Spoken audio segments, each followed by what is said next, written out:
اردو وشن کے معزز ناظرین السلام علیکم۔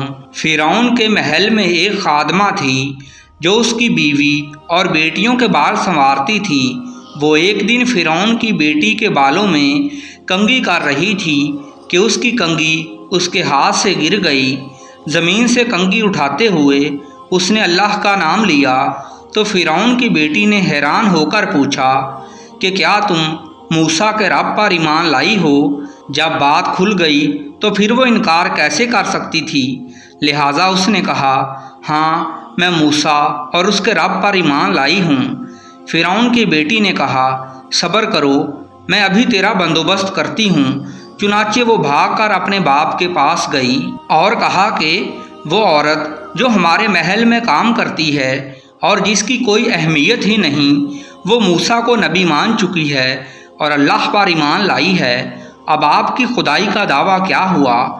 فرعون نے کہا کہ میں اس کو ابھی ٹھیک کر دیتا ہوں۔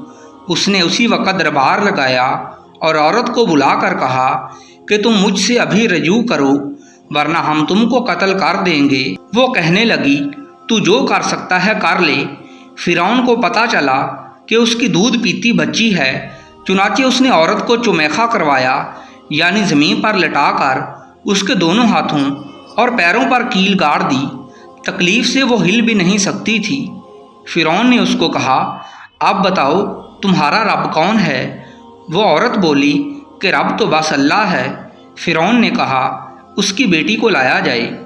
اس کی بچی کو لایا گیا اور اس کے سینے پر ڈال دیا گیا تو اس نے اپنی ماں کا دودھ پینا شروع کر دیا۔ فرعون نے کہا، اگر تم اب بھی نہ مانی تو اسی حالت میں تیری بچی کو قتل کر دوں گا۔ اس عورت نے کہا، میں کسی حالت اپنی بات سے نہیں ہٹ سکتی۔ چنانچہ اسی حالت میں اس کی بچی کو ذبح کر دیا گیا۔ ماں کے سینے کے اوپر ہی اور بیٹی کا سارا خون اپنی ماں کے وجود میں پھیل گیا۔ فرعون نے کہا کہ بچھو لاؤ۔